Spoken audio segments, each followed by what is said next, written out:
Okay, family, good morning. Eventually, maybe I'll use my professional camera, but today I am going to use my phone, which is cracked, and fun fact, driving to work. So if it looks like I'm looking at you, I'm not, because I'm looking at the road. But anyway, I really wanted to do this right now because work has been nuts, and I feel like, oh my God, you can't even see me. That's hilarious. I feel like when I get to work, I will forget what I wanted to say. And this has been coming up in my mind since like 3:30 this morning, and I almost thought about jumping out of bed and doing it, like making this video at 3:30 in the morning because it was like so intense to me. But anyway, so make sure to subscribe. We're at 52, which is still so wild to me. I love you guys so much. And Tara, I'm like the worst because your water bottle is still sitting in my car. The one who won that prize a month ago, there's still very much prize. She just friggin' hasn't gotten it yet because I gotta get my life together. But anyway, so today's topic is survivor's guilt, and I put it in quotations because I know a lot of people may not associate addiction with survivor's guilt. Like, I guess traditionally, the biggest example that comes to mind is, say, someone survived a car accident when the rest of the people in the car did not. Or a plane crash, for instance. Sorry, trigger warning, that is extremely heartbreaking that those things happen. And I'm going to jump back to that, but I also wanted to touch on the title of drug jealousy, addiction jealousy.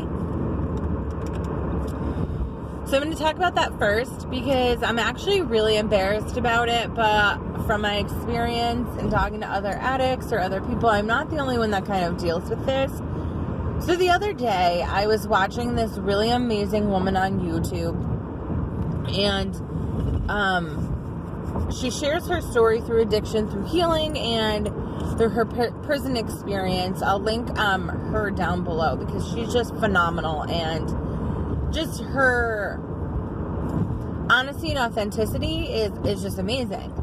But particularly this one video was describing a certain drug that she chose to do and how she got addicted. And it wasn't until like a few hours later where I sat with Kyle and I was like, I am so embarrassed because the normal person or the non-addict would listen to that and be like, oh yeah, like I do not want any part of that. Like I'm happy she got better, but I'm going to take this experience and choose not to use.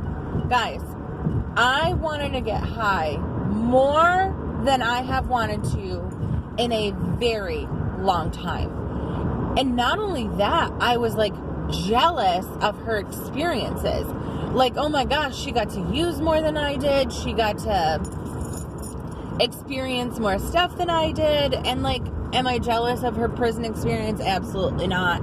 But some of the stuff she was talking about, I was like, oh yeah, like that sounds fun, or like that sounds like a neat thing, you know? And at one point she was talking about like staying in kind of a rundown trailer, and I was like, that would be a pretty neat experience. You're joking, right? Like, get your life together, man.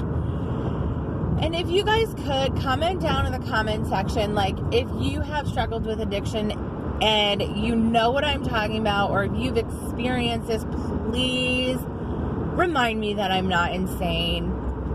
And, Kyle reassured me, and like I kind of, talked about it where it's not the craving that kind of is the problem. It's, what you do with that craving and how you handle it that becomes the problem, where it becomes a success. I get that.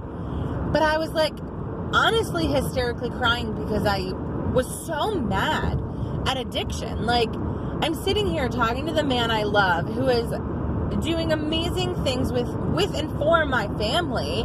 Like today, Judah had to stay home from summer camp because he had 101 fever, and this guy took the day off of work to be with my kid because I don't have time like paid time leave. And then my child, I would lose my child 100%. Like, and my job, we do random drug tests. I would lose my job. And you know, the addict side of me, and I had to be super candid, was I was like, you know, I have to talk openly about this stuff, and I challenge you guys to do the same, because if I don't, this stuff would circulate in my mind, and these are the thoughts I would have anyway. Whether I talked about them or not, they're still going to be there, right?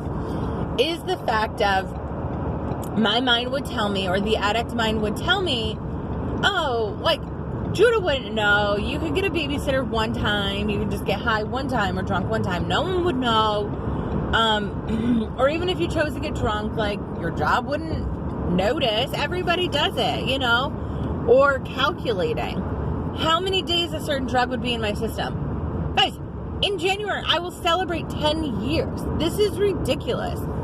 And so I really had to get honest, and I didn't want to post this video right when that happened, because I really needed to chew on that one for a little bit and really kind of handle my, I don't know, like, not only my thought process about it, but how I felt about what just happened to me.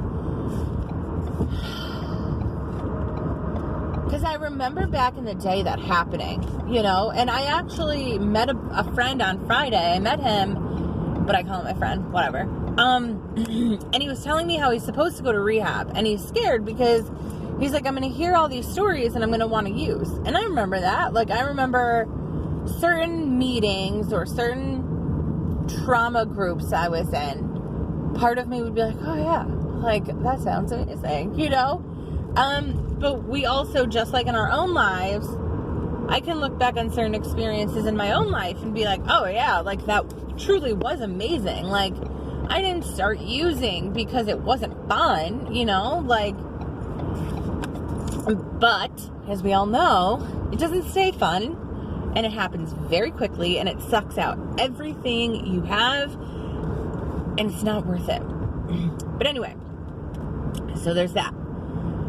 Now, survivor's guilt. Ironically, same kind of area, but different.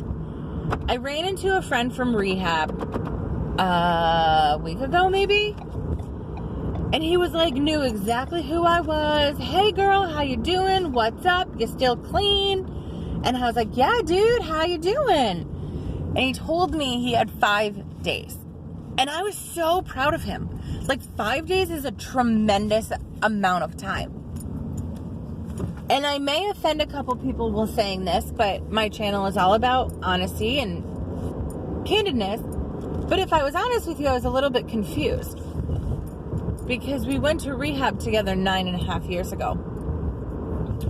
And I'm not saying that, like, his recovery isn't as good as mine. That's not at all what I'm saying. But that's where that survivor's guilt came in, where I started thinking, like, how come I got it and he didn't? Like, or all of, like, my cousin who passed away, or my friends that have overdosed, or my friend that is relapsing or did relapse. Like, I don't get it. And it's not a place of, like, hatred or judgment, which, if I'm honest, I do struggle in that area when I have friends or family that after 3 years overdose and die after 3 years clean. I struggle with that. I really do, if I'm honest with you.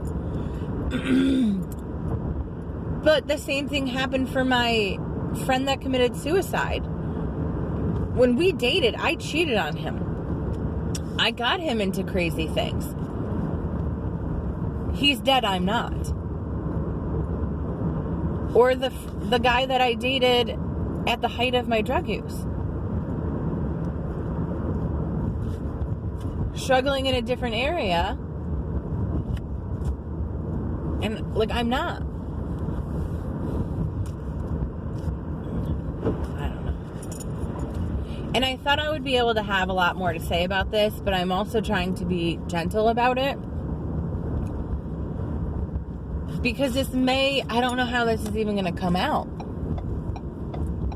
You know what I mean? Like, I don't want it to come out like I'm prideful and I got it and you didn't, and I have 10 years and you have 5 days and shame on you, because that is not my heart whatsoever.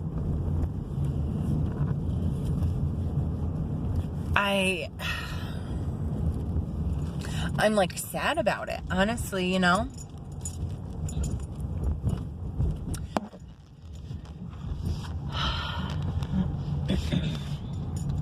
Sorry, I'm parking, so there's like a lot of jostling happening.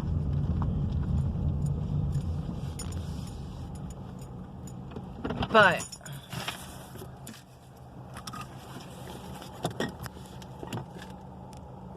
I really don't know. It's like, I remember hearing about Nolans Suicide. And my reaction is immature, but it's where I was at. I went into my closet and I just threw everything around. And I don't even know why I did that, but I was just so mad. I wasn't mad at him at that time. I was just so mad. I was mad at mental health. I was mad at addiction. I was mad that it was taking somebody I loved. I was mad that he had to struggle for so long. But I also was mad that, like, he didn't make it and I did. You know? Like I said, I cheated on him.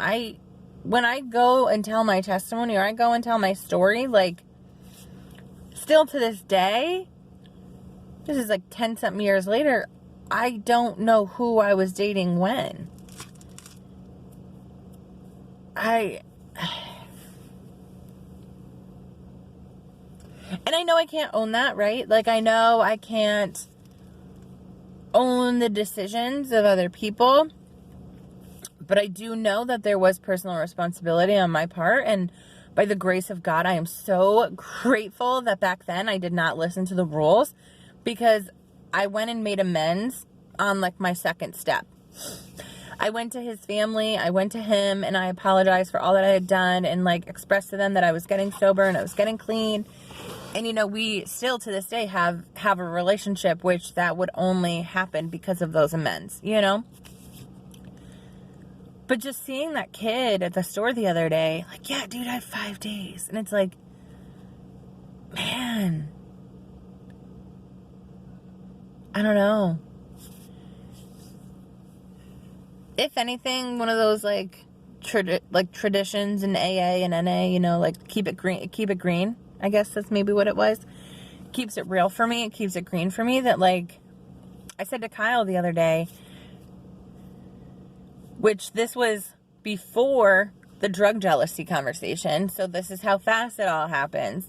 But I said to him, I'm one drink away from being homeless myself, you know? Like, I'm not beyond or better than anybody else. I don't know. I feel like I'm rambling and I feel like I'm not making sense. So please, guys, let's open the conversation about that. Does anyone struggle with the drug jealousy? But does anyone struggle with survivor's guilt when it comes to their friends still using, or those that have passed away or overdosed? Let's just kind of talk about it. I want to hear your perspective. I want to hear your insight on it. And I just need a little bit of wisdom about it. My heart hurts really bad about it. But yeah. Side note, congrats to that dude for having 5 days. That is a big deal. It's a huge deal. Sorry, this guy must have, like, forgotten his keys or his bag or something. He went back to his car like 9 times. But yeah. I love you guys. I love being able to do this. I kind of took a little break for a little bit. I was really struggling with some stuff. That's okay. This is like a side note, love this channel. And I love Beautiful Recovery so much. I think the past week I have been able to have 6, maybe, deep, honest, rich, open conversations just about life, about recovery, about Jesus, about our faith, about how we can better love and support those that are still struggling, and just from my experience, how maybe the church in the past has, like, traditionally failed certain people, and how, you know, we as a family can be a lot better at that, or us as an individual can just be better at that. But thank you guys so much for your encouragement on my Facebook, on my Instagram, and on here. You guys have been wonderful. And I keep saying it. Sorry, I'm like getting anxious, clearly. And I keep saying it, but it's true. This is God's story. This is God's story of redemption. This is his story of life, of love. Like, I got sober January 7th and I got baptized in March. And submitting my life to Christ was the best possible thing I could have ever done. And my life has never been the same. And it's not just a book of rules. It's not just a book of perfection or a religion of just having to do everything just so. Like, it is love, it is grace, it is mercy, it is goodness, it is redemption, it is healing. If you guys have any questions about my relationship with Christ, I'd love to answer. I'd love to have that conversation with you. Yeah, guys, I love you so much. Talk to you soon.